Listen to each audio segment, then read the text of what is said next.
الحمد لله رب العالمين والصلاة والسلام على سيد الأنبياء والمرسلين وعلى آله وأصحابه أجمعين أما بعد فأعوذ بالله من الشيطان الرجيم بسم الله الرحمن الرحيم قال الله جل جلاله في القرآن المجيد والفرقان الحميد كل نفس ذائقة الموت ثم قال الله جل جلاله كل من عليها فان صدق الله العظيم وصدق رسوله النبي الكريم الأمين إن الله وملائكته يصلون على النبي يا أيها الذين آمنوا صلوا عليه وسلموا تسليما اللهم صل على سيدنا ومولانا محمد وعلى آل سيدنا ومولانا محمد وبارك وسلم وصل عليه الصلاة والسلام عليك يا سيدي يا رسول الله الصلاة والسلام عليك يا سيدي يا حبيب الله محمد سيد الكونين والثقلين والفريقين من عرب ومن عجم يا رب بالمصطفى بلغ مقاصدنا واغفر لنا ما مضى يا واسع الكرم مولاي صل وسلم دائما أبدا على حبيبك خير الخلق كلهم. Ultimate praise be to the one who is upholding the skies without any pillars, the most merciful one, the most compassionate one. Peace, blessings and endless salutations be upon his noble messenger, the coolest to our eyes, the purpose to our lives, Sayyiduna wa Nabiyuna Muhammad sallallahu alayhi wa alihi wa sallam. After praising the Almighty Allah and sending endless peace and blessings upon his noble messenger, I begin by greeting you all, my respected brothers and sisters. Assalamu alaikum wa rahmatullahi ta'ala wa barakatuh. All praise be to Allah who has blessed us this opportunity once again in our lifetime to be sat in his house and to be sat in a gathering which no doubt is surrounded by the angels of Allah. It's an honor and a blessing from Allah that He has chosen us tonight to be sat in His house and in a gathering which is surrounded by angels. My respected brothers and sisters, as you all know, today's gathering is a special tribute to our beloved brother whose namaz-e-janazah we performed last week, buried him last Saturday, our beloved brother Muhammad Rafiq. I begin by making dua that Allah subhanahu wa ta'ala, through His infinite mercy and through the sadaqah of His noble messenger, Allah subhanahu wa ta'ala grant him a place in paradise.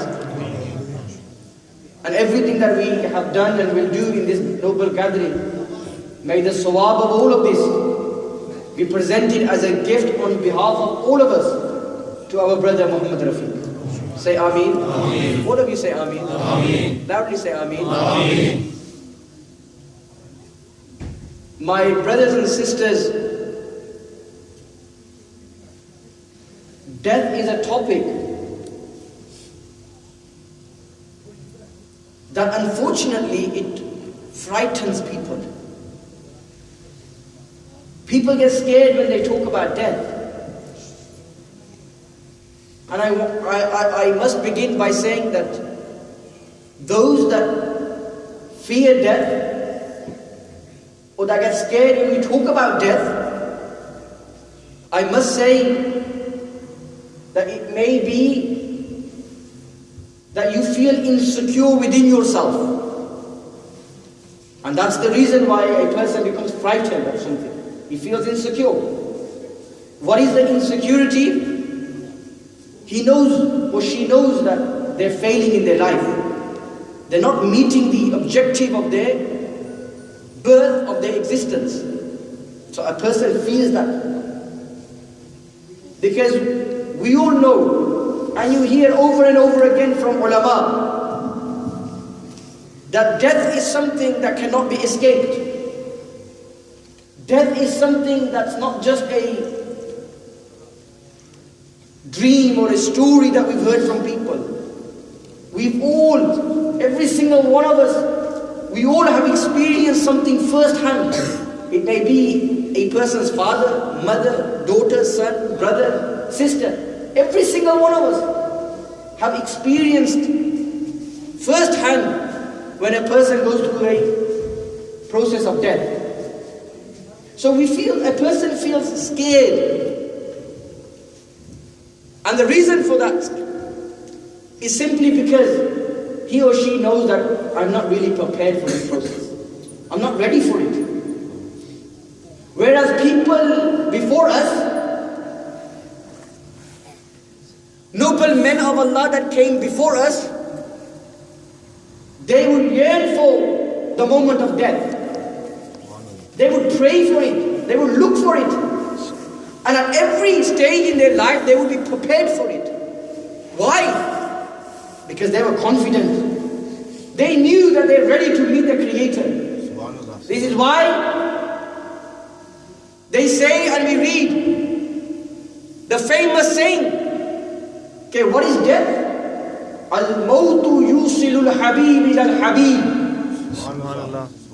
That you know, maut, what is it? Al-mawtu jasrun yusilul habib ila al-habib. Death, it's a bridge. Death, it's a bridge that meets the beloved with his loved ones. Subhanallah. So a person who's confident, a person who knows he spent his life in Allah's worship, in obeying the commandments of the Quran, that person, he knows he can't wait for that moment. He leaves this world so that he can do the didar of his beloved, so that he can do the didar and the sighting of his loved ones. Those that fear it, those that are frightened by the word death, are those that are insecure. So we have to begin from somewhere, because it's something that we can't escape. Is that right? It's something that we can't dodge. Therefore, my Muslim brother and sister, there needs to be a point where we start making ourselves feel secure. There is a point where we have to start developing ourselves in such a way that we become from amongst those that yearn for the concept of death, that yearn for that moment when the angel of death comes and takes the soul from the body. How do we reach that maqam? It's not overnight. It's not suddenly. Gradually. Gradually. And this is why always, as all of you, alhamdulillah, know, when I remind myself and the brothers at Winson Green Prison where I work, I always say gradually. Come, you want to practice the deen? Come into the deen gradually. This gradual process will strengthen your iman. This gradual process will strengthen your belief. Don't jump in the deep end. Take it step by step. But there needs to be something in your life that has happened or someone has said to you that should be the turning point in your life. And for a lot of us sat in this gathering tonight, I must say that the death of our beloved brother Muhammad Rafiq, we may turn a blind eye to this following statement.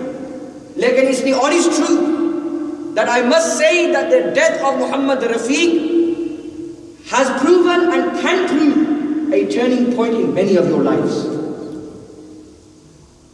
This is that point where you think to yourself, is this what life's about?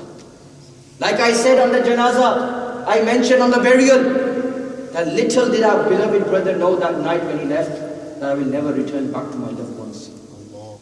Little did he know that. Yet my Muslim brother and sister, we know all this. We listen to reminders. Lekin the shaitan, the devil, is so dominant in our lives that it only lasts for a few days, few hours for some, a month or two. Therefore we begin the process of strengthening our iman. How do we do that? How do we strengthen our belief? How do we change our lives? Shaitan, we've been listening to the temptation of the shaitan for the last 20 years, 30 years of our life. Do you really think within a moment of an hour or 2 hours or a reminder or gathering of over 20 minutes or 30 minutes, you will suddenly change your life? Let's be realistic. Let's be realistic. And let's put some priorities, let's get our priorities in our lives right, knowing that we will return to Allah one day. Like I mentioned examples on the janazah, all the faces I see here, I saw all of you at the janazah. And talking about the janazah, I have to mention, those of you that know me and my father, alhamdulillah, my father has been serving the people of Delhi for the last 35 years. And in my father's words, he said, I lived in Delhi for 35 years. I've never seen a janazah of this size ever in my life in Delhi. Janazah of Brother Rafiq. And you know the hadith of the Prophet ﷺ, that when 40 people give witness to somebody's greatness, that is sufficient for his forgiveness. 40 people give shahadat. And that day there was thousands of brothers and sisters present. And then all of you that were there, you saw how his face was illuminated, as I mentioned there as well. How he had a smile on his face. Now what was that smile? The moment, when a person dies, he sees the angel of death. He sees the angel of death. Once Hazrat Ibrahim alayhi salam, the Prophet of Allah, he asked the angel of death that, can you show me the form that you adopt when you take a soul of a disobedient person? And can you show me the form that you adopt when you take a obedient person's soul? The angel of death responds to the Prophet of Allah, Hazrat Ibrahim alayhi salam. And he shows an element of refusal. Like Hazrat Ibrahim insists and says, show me these two forms. So Hazrat Ibrahim alayhi salam, after him insisting, the angel of death says to Hazrat Ibrahim that turn your back towards me. And he turn around. And I will begin by showing you the form I adopt when I take the soul of an obedient person. When Hazrat Ibrahim alayhi salatu wasalam turns around, the angel of death adopts the form of when he goes to take the soul of a good person, an obedient person. And he asks the Prophet of Allah, Hazrat Ibrahim alayhi salam, to turn around. Hazrat Ibrahim alayhi salatu wasalam turns around and he begins to describe. And look at the description. You know what Hazrat Ibrahim alayhi salatu wasalam mentions? Okay, if a person in his entire life had never received any happiness, if a person in his entire life had never received any happiness, that one jalab, that one sight of the angel of death is sufficient for him for all his life that he has spent and beyond that as well. Subhanallah. That's the beauty that the angel of death carries. That if he had never been happy in his entire life, that one moment would substitute his entire life. And then the angel of death takes and adopts the form of when he takes the soul of a disobedient person, he takes that form. He asks Hazrat Ibrahim alayhi salatu wasalam to turn. As Hazrat Ibrahim alayhi salatu wasalam turns, and his sight falls onto this angel, onto the angel of death. When he takes the soul of a disobedient person, Hazrat Ibrahim alayhi salam, the Prophet of Allah, faints. A Prophet of Allah, when he sees the sight of the angel, when he takes a disobedient soul, the Prophet of Allah, he faints. That's a Prophet of Allah, my Muslim brothers and sisters. Where are me and you? And what does he say? He has a description. رِجْلَيْهِ فِي الْعَرْضِ وَرَأْسُهُ فِي السَّمَاءِ. You know, when the angel of death comes to take a disobedient person's soul, his feet are on the earth and his head is in the skies. He comes in the most ugliest form. There's flames coming out of his mouth with the fire of hell. He throws a stick, a metal rod which is burnt and heated in the fire of hell, like a rod, into that person and pulls that soul out. So my Muslim brothers and sisters, referring this all back to our beloved brother Muhammad Rafiq, the smile on his face just simply tells us a simple message, that soul has been accepted in the Barakah of Allah. So we begin to make a change in our lives. Let me remind myself and you, don't think that death will come to me. It's not me, it's the one next to me. We always seem to think that it won't be me, it will be the next one. It will be someone next to me. The angel of death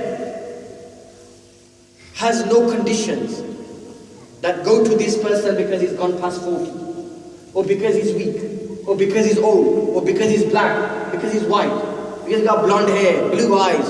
No.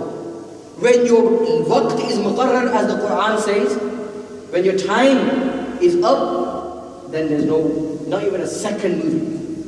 This just gives, and why is Islam? I believe that we have some non-Muslim brothers in our gathering tonight as well. Why is it that the moment of death is a secret? Why is it that the moment of death is a secret? We say God is the most compassionate one, God is the most merciful one. But the thought can cross a person's mind that he's just taken my mother, he's just taken my brother, he's just taken my father. And then we say he's the most merciful one, he's the most compassionate one. Why isn't the moment of death declared? The reason for that, my Muslim brothers, is so that we spend our entire life in seeking the pleasure of Allah subhanahu wa ta'ala. In seeking the pleasure of Almighty Allah subhanahu wa ta'ala. And when we talk about the moment that the angel of death takes the soul, then my Muslim brothers and sisters, the hadith of the Prophet sallallahu alaihi wasallam is very clear that an obedient person's soul will be taken the way the last drop in a jug is poured into a cup. You know, you pour from a jug into a cup. When you pour from a jug into the glass, the water is poured. There's little drops left at the end, and you push the jug, try turning it upside down. Yeah, the last drops, the way they drop into the glass, soundless, peacefully, painless. That's the way a person who's lived his life in obedience, who knew his priorities, who followed the commandments of the Quran, who gained closeness to Almighty Allah and His noble messenger. That's the way his soul is. And a disobedient person, a person who's lived his entire life in disobedience, he was nothing but trouble. People are glad that he's gone.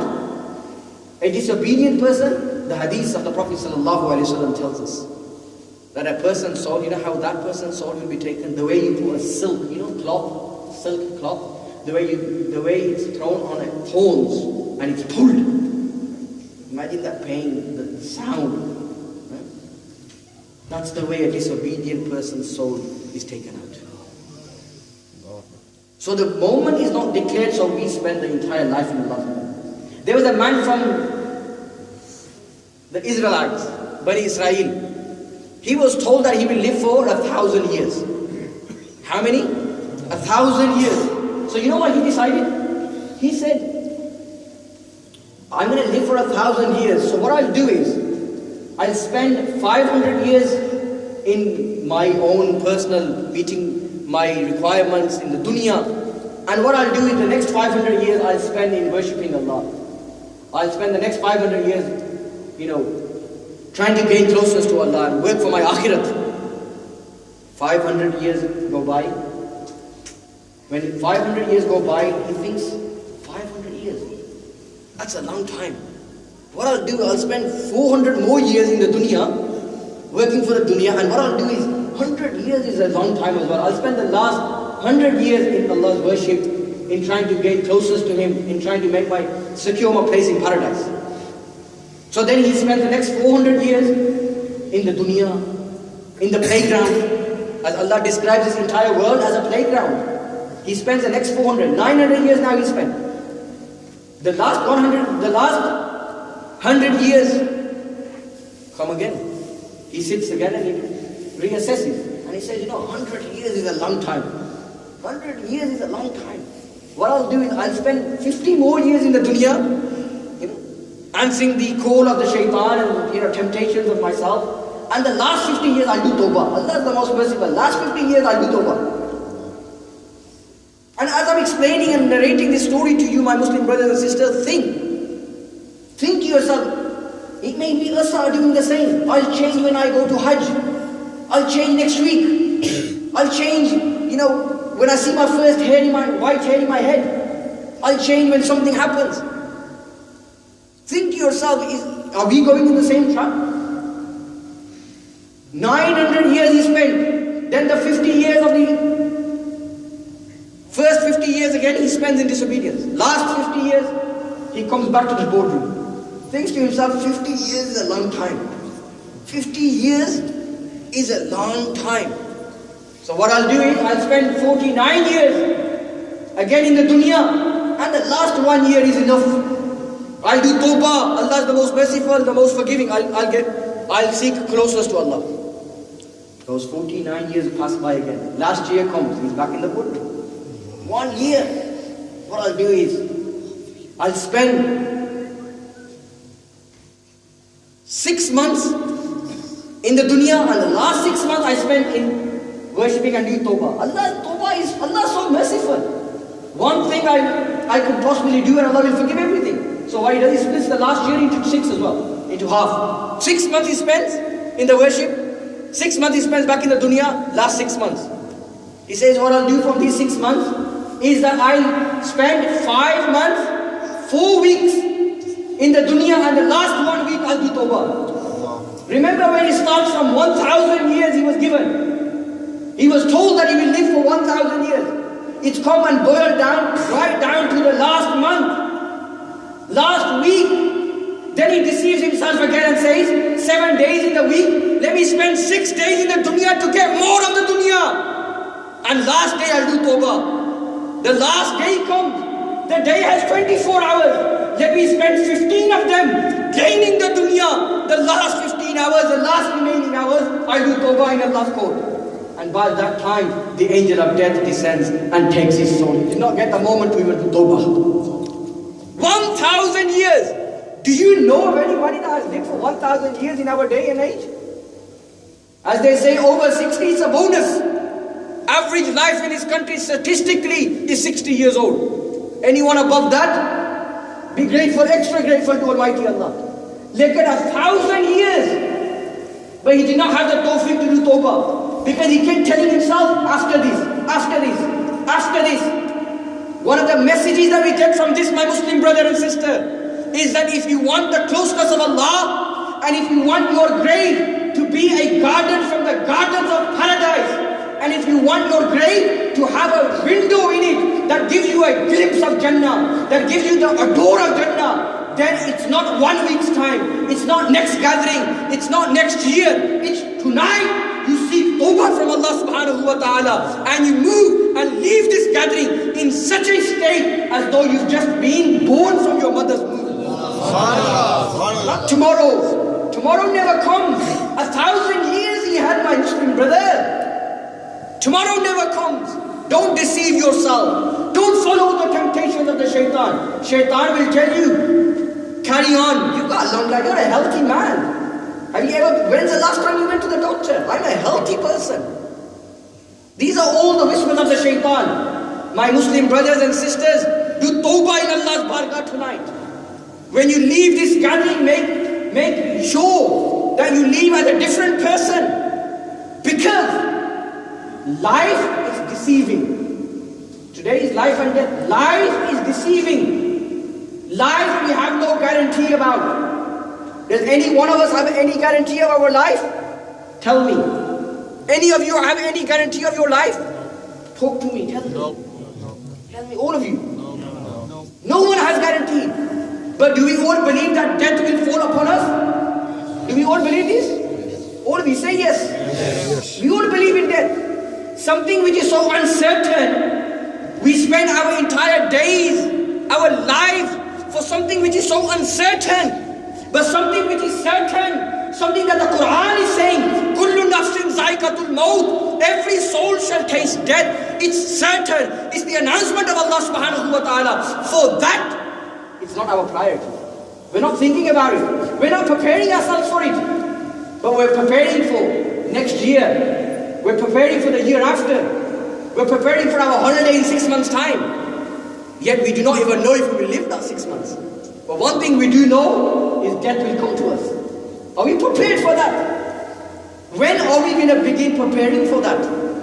Because you know the Quran describes a person as well. The Quran says, okay, you know when the angel of death will come to a person and the moment his life is up, death is about to be pronounced on him, he will see the form of the angel. As we find in a different narration, that the angel of death will come with 500 other black angels in the most ugliest form. When he'll see the army of the angel of death in such an ugly form, he will say spiritually, Lo akhartani, oh Allah, delay it for me. Allow me one more chance.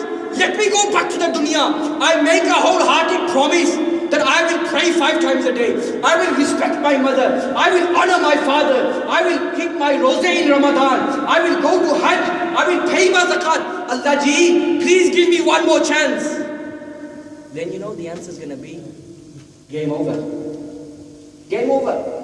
You know when you're playing a PlayStation and it says game over, you can't rewind that back, can you? It's game over, gone, refresh, start.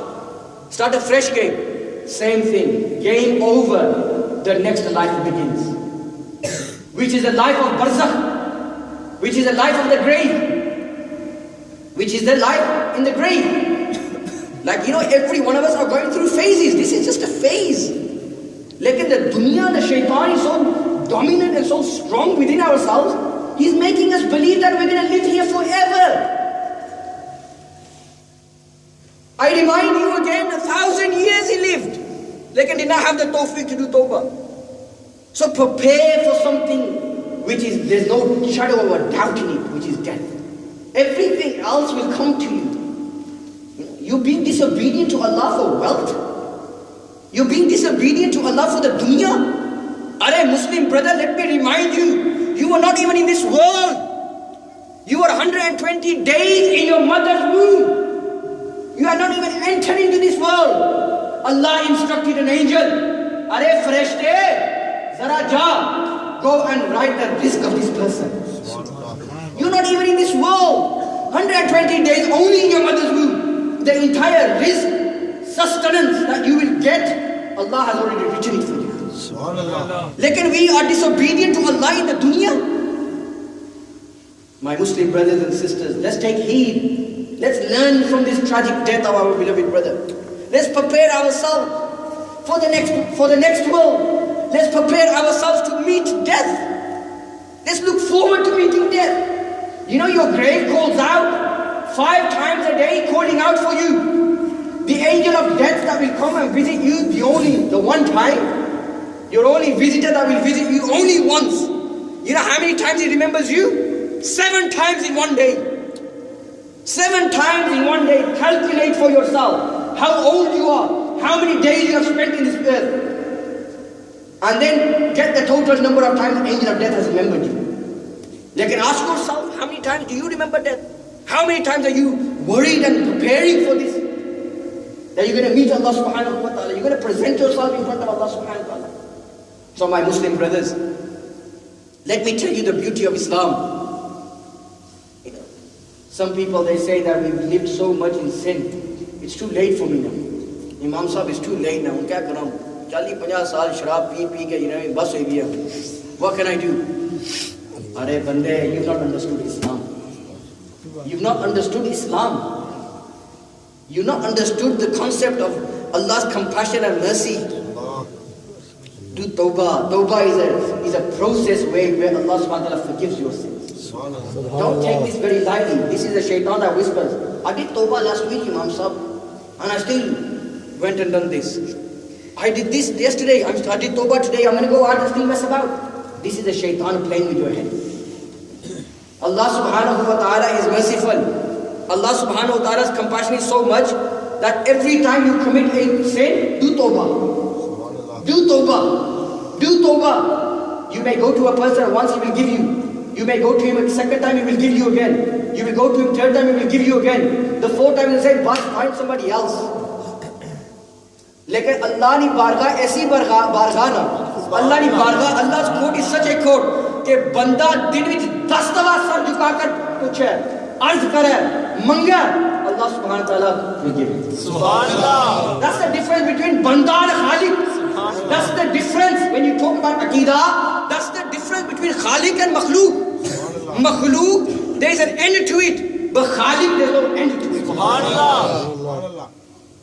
So my Muslim brother, do tawbah. Have you forgot the story of Kifl, the man in the time of Hazrat Isa alayhi salam? Kifl was a man that was a wealthy man. He was a wealthy man. Equivalent to our day and age, he would spend up to 10,000 pounds. Equivalent, I'm giving you, to our day so you understand. He would spend up to 10,000 pounds on prostitution every night. 10,000 pounds. Allahu Akbar. Every night. One night he goes out and gets a girl. He pays 10,000 for this girl. He brings her, goes to the room, comes back out and sees that the lady, his body is crying. So he turns and addresses her and says, I've not done anything to you. Why are you crying? I'm giving you an example that Zara Rab di Bargah. I'm giving you an example to explain to you. Zara Rab di Bargah mein apna sar jhuka kar to dekho. Toba mang kar to dekho. Allah ki Bargah mein iltija karke to dekho. Look how merciful your Rabb is. Look how compassionate your Lord will be. Let us turn to him. Go to him. Ask him. Kifl says, why are you crying for? He says, I don't do this as a profession. I'm not a prostitute. I don't do this as a profession. My hunger and the hunger and the thirst of my children has brought me to this noble. To this point, it's my hunger that has brought me here.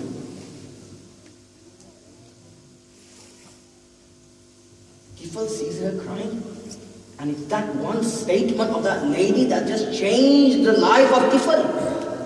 That Allah has given, you are so in such a state that hunger is at its peak. Your children are thirsty and hungry.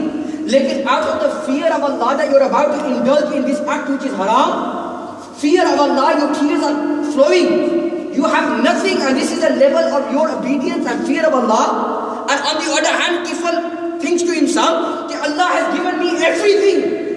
Allah has given me wealth and the treasures of the dunya. Therefore, this is my disobedience to Allah. I should be even more grateful to Allah. He says to the lady, keep the money, forgive me, and go on your way. That night, Kifl closes his eyes and he is met with the guest that will visit me and you only once in our life. Because he was such, noisy in his life. People, bandiyan da shukar kita jaan chutti isne ko do. This is the narration. People were proud that he died. Let his body rot. And let their body become an ibrat, an example for those that are leaving behind. Let him rot in his room. When people are talking amongst themselves, and saying, leave him, let his body rot. He was dirt. He was one that disobeyed Allah to the peak. Leave him, let him rot away. Allah Jalla Jalaluhu instructs his angel that go and write on the door of Kifl that Kifl has been forgiven and he is from amongst those that are beloved to me. Subhanallah. Takbir. Nare Risalah. Nare Go and write on the door of Kifl that banda mainu maaf kar ditta hai. I've forgiven him. Turn to Allah. We have to make a move. We think Allah is going to come to us, His mercy is going to come to us. Automatically His mercy is showering upon us regardless. Lekin there needs to be a change in our life. There needs to be something that we change. Turn to Him. You turn to Him one step, Allah subhanahu wa ta'ala mercy will raise towards you in 10 steps. Kifl is then forgiven. Why? Out of that fear and that tawbah that he done sincerely. You heard the story from me many times, but I narrate it to you again. The man in the time of Hazrat Umar Farooq radiallahu ta'ala anhu. The deen is the same. These narrations and these motivational and inspirational stories that we narrate and hear, if somebody is thinking to himself that, oh, I've heard this before from Imam Sahib, I want to ask you the question, has it had an impact in your life? This is why if you analyze the zakhira, the treasure of hadith, there are so many repetitive ahadith of the Prophet ﷺ. And if they're not repetitive, word by word, the theme of the hadith is the same. Has it had an impact on you? A man in the time of Hazrat Umar Farooq radiallahu ta'ala anhu, another alcoholic, he's walking and he sees the Khalifa of the Muslims, Umar radiallahu ta'ala anhu, is coming towards him. So what does he say? He's frightened, he's scared that the Khalifa of the Muslim, he's going to ask me, what is it? I'm going to get punished now. So what does he do?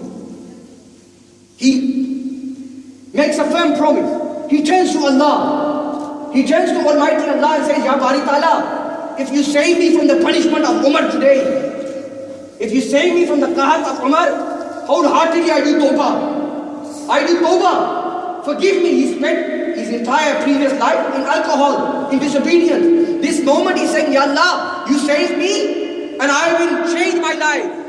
Ya Allah, if you forgive my sins, save me from Umar. By that time, as he's making this promise to the Almighty Allah, Umar radiallahu ta'ala anhu approaches him.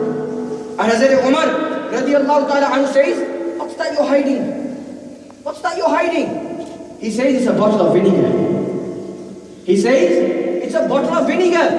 Hazrat Umar being Umar, the Khalifa of the Muslims, the dabdaba, the jalal, the mighty and the power that Umar carried, he had the courage and he said, show me. Let me see if it's a bottle of vinegar. When the bottle is shown to Hazrat Umar Farooq radiallahu ta'ala anhu, he sees the bottle and waqiyatan, truly it was a bottle of vinegar. My Muslim brother, my honorable sister, may I not say then that if we turn to Allah tonight, if we seek tawbah from Allah, Allah is capable. He is the Almighty. He is the most compassionate. He is the most merciful. That our entire sins that we committed in our previous life, Allah is able, Allah is capable of converting all of our previous sins into good actions for us. This is the mercy of Allah. This is the sakhawat of Allah. This is the generosity of Allah. This is His compassion. This is His mercy, my Muslim brothers and sisters. The bottle converted out of his tawbah. If Allah can convert the bottle of alcohol into a bottle of vinegar, after someone doing sachi tawbah, then Muslim brother, turn to Allah tonight. And no doubt ask Him that all the sins that you have committed, Ya Bari Ta'ala, forgive me for them. And through your compassion and through your mercy, convert them into good deeds for me.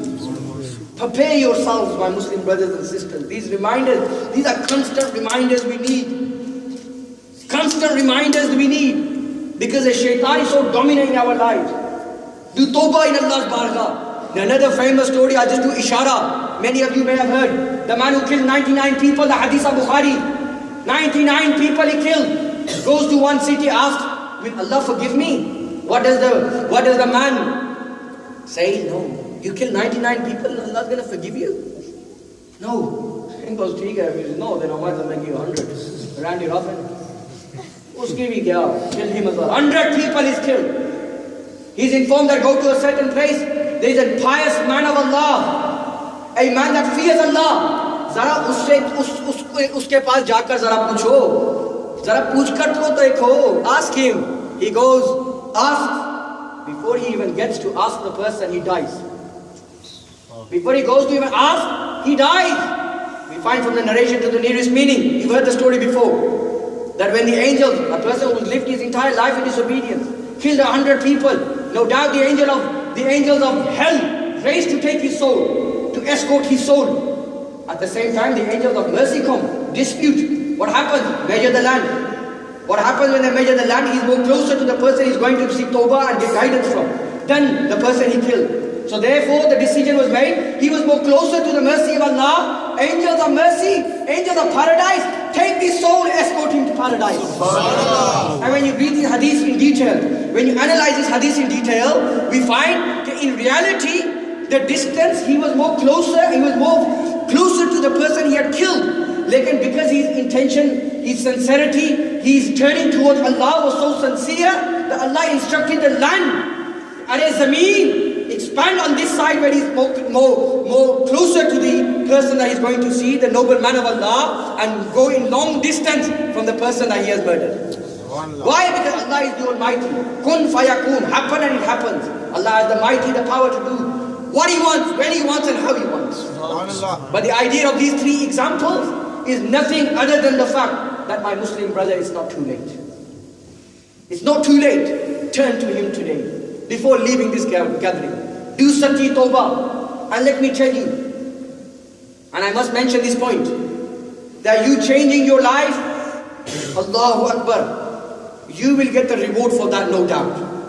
No reward will be subtracted from your rewards. Nothing will be taken away. You will get all the reward. Lekin you know something else, the beauty of Islam? Shall I share something with you? The reward of every single good thing that you will do in your life after tonight's gathering, the reward of that brother Muhammad Rafiq will get in his grave. Subhanallah. Tusa na swab ka tunani, ye masla. Tusa na swab ka tunani. You will get the reward for it, and also equally, brother Rafiq will get, because he is the means of us gathering here tonight. Many of you attending tonight's gathering. So this is the beauty of Islam, that any good action that you do after a reminder like this, after being motivated like this, after standing on your prayer mat in the mornings, you will go, stand, do all your actions, you will get the swab for that, and so will Muhammad Rafiq. So it's another way of showing sincerity, love and strengthening that you really think your friendship, or my brother, your relationship with your brother has finished. It's strengthened now. This is where it strengthens. You know, everybody is good when they're around. Everybody likes to associate and likes to talk. A true friend is he who defends in his friend's absence. You know, when somebody's not there and a person is defending a person that's not there, think to yourself, "Hey, banda theek hai. He's a good guy. Look at the guy he's defending. No, the ego nahi tha. The guy is defending. Nasli bande bano." And this is what it is. So now your friendship, your relationship with Muhammad Rafiq is strengthening, inshallah. I conclude on these words. May Allah the Almighty give me you the ability to take heed from tonight's reminder. Amen. And remind yourself of the points of death all the time. That's the way you will stay on top of things, my Muslim brothers and sisters. And one of the best ways, a beautiful way of staying on top of things is a gathering like this. This is not only just organized today for Muhammad Rafiq. This gathering is here every day, every Wednesday for the last 2 years. Every Wednesday, 1 hour. Now, I walked in slightly late today due to some work commitments. Then we start bang on at 8 o'clock. Tilawat of the Quran, only one night. And then a reminder of this nature.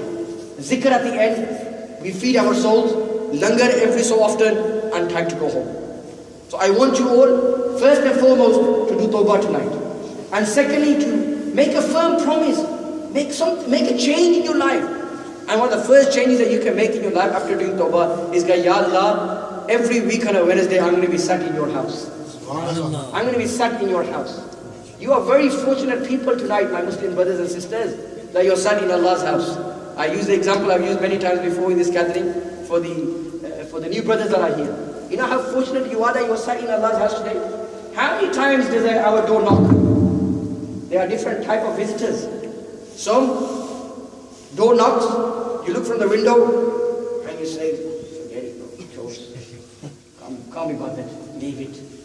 You go back into your living room, put your TV on. You're probably even louder, so you can't hear him knock again.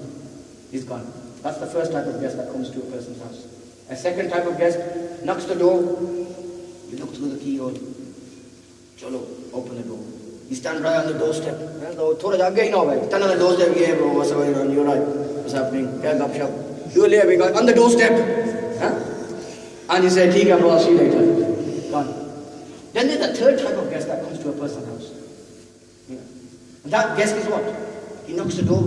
You see, you open the door. "Yeah, bro, where you been? Assalamu alaikum. Come in. You take him to the best room. You make him sit down, make him feel comfortable. You brought him into your house. You show the highest level of hospitality. He says, the guest says, "Theek hai, fir hone ijazat." No, problem, that's the gap shuru hui hai. You want him to sit there, you want to talk to him. That's the third type of guest. From the three, which one's the best one? Which one's the best one? The one that's been ignored completely? The one that's been spoken to under the rain on his doorstep? Or the one that's in the warm bed, in the warm back room? Eating, drinking. Which one's the best one? Tell me. Third one. So say Subhanallah. All of you say Subhanallah. I still can't hear all of you. All of you say Subhanallah. There's still some of you reluctant. All of you plant a tree in paradise. Say Subhanallah. The third guest is the best. Apply that in today. You're not stood outside. You've not been rejected. You're sat in the house of Allah. In the house of Allah. On that note, I conclude. Every Wednesday at 8 o'clock, pair up, friends, pals, those of you that come in one car today, pair up and promise yourselves today that every week at 8 o'clock, inshallah, we're going to attend this gathering. You know why? Because this gathering is bad. And you know what, Father, I mean? Allah Ta'ala bless you all. May Allah Jalla Jalaluhu accept our sitting, hearing, and may the swab of all of this be presented to our beloved brother Muhammad Rafiq. I make dua here before we conclude. And may Allah Subhanahu wa Ta'ala give patience with his family, friends, parents, and everybody that was associated to brother Muhammad Rafiq.